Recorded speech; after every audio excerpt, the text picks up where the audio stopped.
Hey, what's up everyone, Danny here. This is a gaming PC from a new system builder by the name of Redux. They're not completely new though, they're actually an offshoot company with ties to Digital Storm, but their goal is to have a completely new business model and standalone brand, hence the name Redux, which means brought back or revived. They're here to shake up the pre-built gaming PC market with a claimed mission of bringing PC gaming to the masses with no price markups and a build fee of only $75, which would be one of the lowest published build fees I've seen. When Redux approached me asking if I'd like to check out one of their builds for their launch campaign, they were looking for an unboxing and general impressions.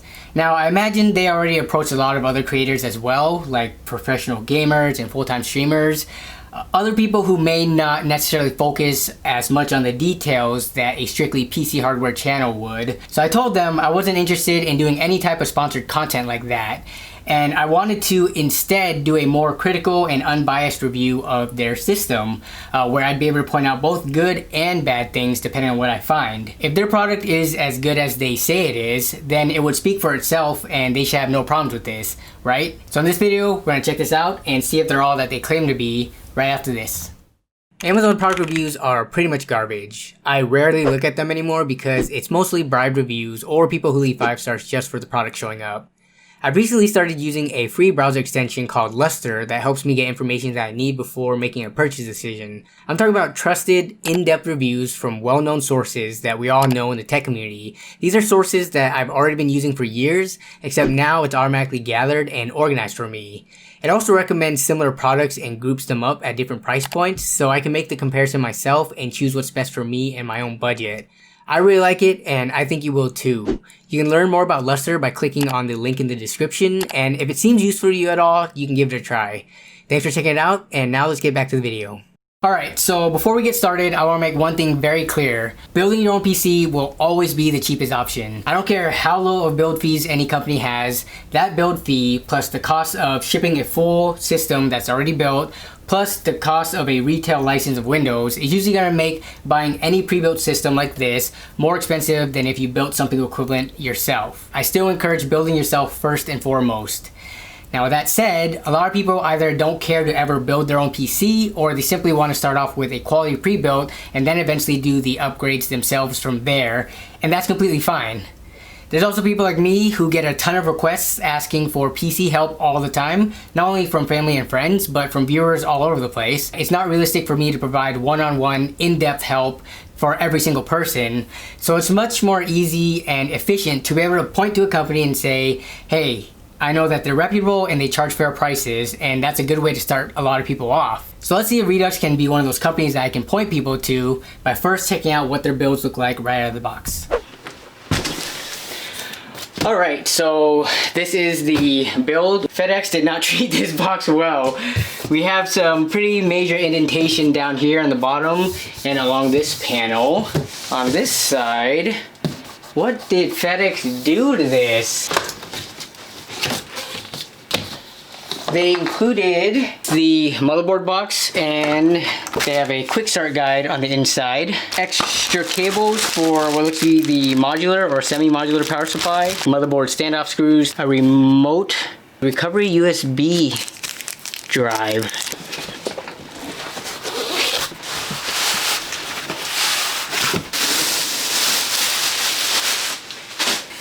So here is the build. That is the Instapak foam packaging, the expanding foam. So we'll see how good of a job that did, keeping everything in place. Okay, so that looks like it was seated pretty well. Just doing a quick inspection, make sure nothing is obviously out of place. From the first glance, I'll give you like 5 seconds to nitpick something.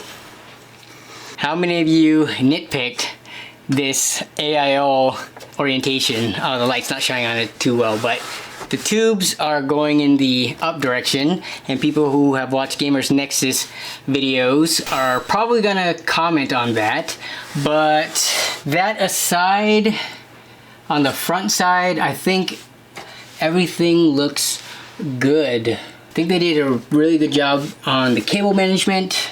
Nothing looks obviously wrong. If you want to nitpick the AIO, feel free, but you could always switch that yourself relatively easily.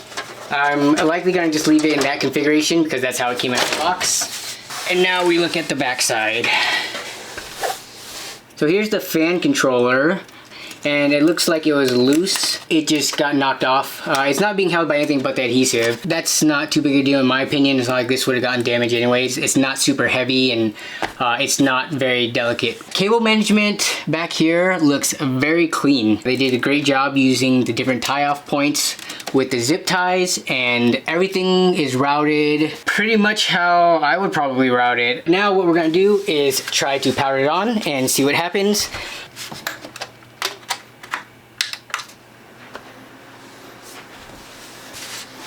Get a nice view of those RGB fans. So we do have the XMP enabled, so it's running at 3200 megahertz. The processor is the 10700K, and it's running at 3.8 gigahertz, which is the stock speed. Are they not running an overclock on this? CPU core ratio. Auto. They're not overclocking the CPU at all, which seems a bit odd. They have a Z490 motherboard and an AIO cooler on the CPU. I guess for the purposes of testing, I'm going to run it right out of the box because, as I've said before, I think people who buy these pre-built systems buy it ready to go. I'm not sure if they would be comfortable going into the BIOS and trying to overclock. So we're going to keep it like that. So we do have the NVIDIA control panel, and we do have GeForce Experience installed. I actually don't have the internet hooked up to this right now, so this probably won't work because it's going to need a sign in. Yep, okay.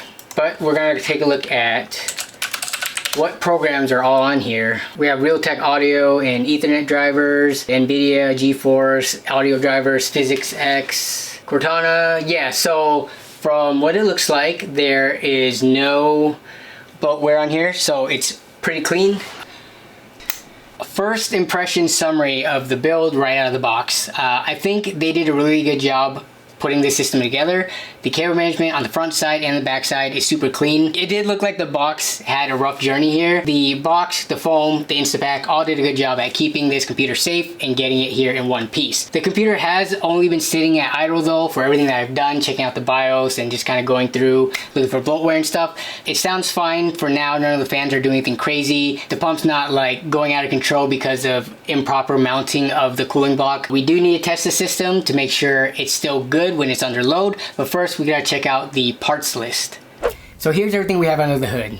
As mentioned, we've got the Intel Core i7 10700K paired with the Asus Prime Z490P motherboard. This is more on the entry-level side of Z490 boards, but it does help to keep the price down, and it's perfectly fine for modest overclocks, which is why I found it a bit odd that no overclock was applied at all, especially since the CPU is being cooled by the Cooler Master ML240L RGB AIO with a custom Redux logo. The graphics card in this build is the PNY XLR8 Gaming Revo Epic X RTX 3080. There's 16GB of XPG GAMX D10 DDR4 RAM at 3200MHz CL16. For storage, we've got a 512GB XPG SX8100 M.2 NVMe SSD for the boot drive, and an additional 2TB 7200 RPM Seagate Barracuda Compute 3.5-inch drive. The power supply is a 850 watt Digital Storm rebranded unit. There are zero labels to clue me in as to what exact model or who the OEM is, but I'm told by Redux that it's usually a rebranded Cooler Master or Corsair unit. But nonetheless, this is fully modular, 80 plus gold rated, and has 0 RPM fan control. For cooling, there's a total of 4 Cooler Master Master Fan Halos, 3 intakes at the front, and 1 exhaust at the rear. This is all housed in the Cooler Master TD500 mid tower that has a custom Redux badge. For the operating system, we've got a retail license of 64-bit Windows 10 Home. So let's take a quick look at how all these parts come together where it matters most, in the performance. I tested the build as it came configured out of the box because that's how I think most pre-built buyers will likely run it. So that means no overclock on the CPU or on the GPU, though both of them are free to boost as allowed by their respective boost technologies. I tested at 3 resolutions, 1080p, 1440p, and 4K. Most of the games were tested at max graphic settings, so do keep that in mind that even higher frame rates can be achieved if the settings are dialed back any. The hardware usage, temperatures, and average 1% and 0.1% frame rates were all being monitored in real time during the test runs, so let's check it out.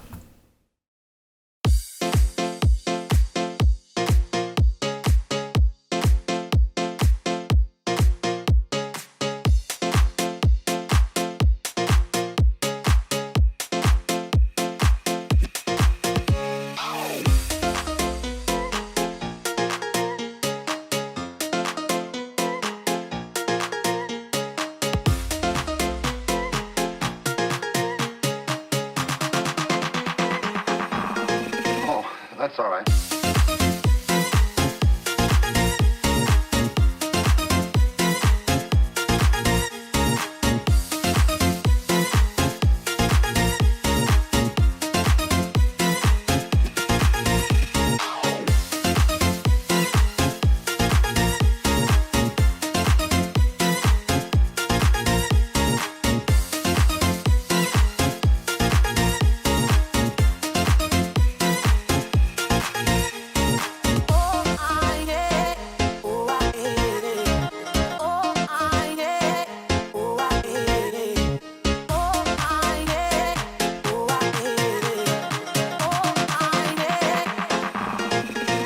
That's all right.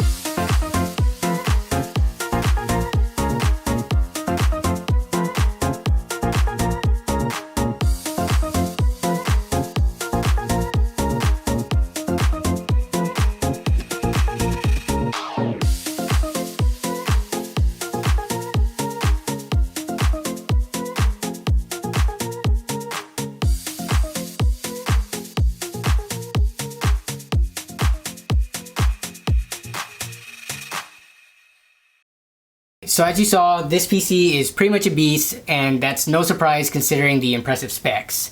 Temperatures were good, the 10700K never exceeded more than 60 degrees, and the RTX 3080 was floating anywhere between like 70 to 80 degrees depending on the title and resolution. There were no glaring issues from the benchmarks, and I also ran an IDA64 complete system stress test for a few hours to ensure that the build didn't crash during extended periods of load, and it passed that without any issues, and this is as expected since we are dealing with stock clock speeds. So to me, the build checks out, and now we're gonna get into the juicy part of the video, the pricing. At launch, Redux is offering 3 different configurations at around the $900, $1,200, and $1,700 price points. All of these can be customized, and you do have the option to choose between Intel and AMD. You can further customize some of the components like the graphics card, processor, RAM, and storage. I went through every single configuration and custom part options, checked every price, and none of them were marked up versus building it yourself. Everything I saw was very fair. Doing a side-by-side comparison with PC Part Picker of this build, except with the RTX 3070 instead, since the 3080 is currently out of stock, I grabbed all the same components or the closest equivalent using their lowest prices at the time, and this resulted in the two prices coming in very close to one another. There was less than a $20 difference. Note that for both Redux and PC Part Picker, what I showed does not have any sales involved. This makes it an apples to apples comparison because they're both kind of comparing MSRPs, but you should always consider what deals could be found for either. Now, there's still costs that need to be accounted for. There's the build fee, shipping, and taxes. So let's see what the final prices would be with those. Putting the Redux build into the cart and going all the way through the checkout process, I was greeted with a pretty low $33 shipping fee through UPS Ground, and I was charged no sales tax, so the grand total came out to $1,772. Now let's jump back to the build it yourself option. Shipping on all these parts will usually be free. However, there is tax, and for me it's 10.4% when I usually buy from all these places. So considering that, the total will work out to be $1,860, which is now actually more than Redux. Now, let's be realistic here. If you do build your own PC, you're likely going to be using a cheaper gray market Windows key. So let's assume $15 in there instead of the $109. Now that works out to be $1,591, which is $1,756 after tax. Redux is within $20 of doing it yourself, which to me is very compelling considering it's built and tested for you. You get a 2-year parts and labor warranty, and the Windows license that they give you is actually a full retail version and not just a gray market $15 key. That's really good. I don't know what else you would want. Do keep in mind that you should not just take my word for it. You should do this exact exercise for yourself if you're seriously in the market for a new PC and see what you get, since the shipping and tax situation may be different where you live. So I'm really liking what I'm seeing from Redux and what they have to offer, but there are some things that I do want to point out that aren't necessarily like good or bad. I just think they're things that potential customers should consider. First is, going with Redux, you don't have control over the exact brand and model for parts going into the build. I think for most new PC owners, this isn't an issue because Redux will still pull from well-known brands, and they're not going to cut corners using super skimpy parts. They just aren't going to be using the highest end stuff either, the stuff that usually carries a hefty premium. So if you're super particular about your parts, then this likely isn't for you. But to be fair, if you're in this camp, you're likely going to be building your own PC anyways because you've already done enough research to know what exact brand and models you want. The second thing is, think carefully before purchasing the lower end configurations. When you look at the $900-ish option, you're still paying the same $75 build fee, $109 Windows license, and whatever the cost for shipping is. That means nearly 25% of what you're paying goes towards those fees, and 75% goes towards the actual hardware itself. Now if you look at the example from earlier for the build that totaled $1,772, you got about 12% of your money going towards those fees and 88% going towards the hardware itself. This is a much better ratio. I'm not trying to sway people into spending more money or anything like that. You have however much you have. I'm just saying that if you do have a lower budget, definitely think twice about it because that's when building it yourself gets you the most bang for your buck. So I think I've pretty much covered everything I wanted to. And to wrap it up, I can without hesitation put my stamp of approval on Redux based on what I've seen. I think it's awesome to see another system builder pop up in the industry and drive more competition within the space. You hear it all the time, whether it's like Intel battling AMD on the CPU front or AMD battling NVIDIA on the GPU front. Competition between companies is good. It can lead them to providing more in their products while at the same time drive down prices. And at the end of the day, we as the consumers win in this situation. And with that said, that's gonna wrap it up for my review of Redux. I'll have their website linked down below. Feel free to check it out if you're interested. There's no affiliate link or like any special coupon codes linked to me. I don't get a kickback from any of this, and I'm not being paid by Redux in case anyone out there was wondering. And also, let me know what your thoughts are on Redux and pre-built systems as a whole down in the comments as well. I want to thank you all as always for watching and for continuing to support the channel. Y'all have a good one, and I'll see you down in the comments as well as in the next video. Bye.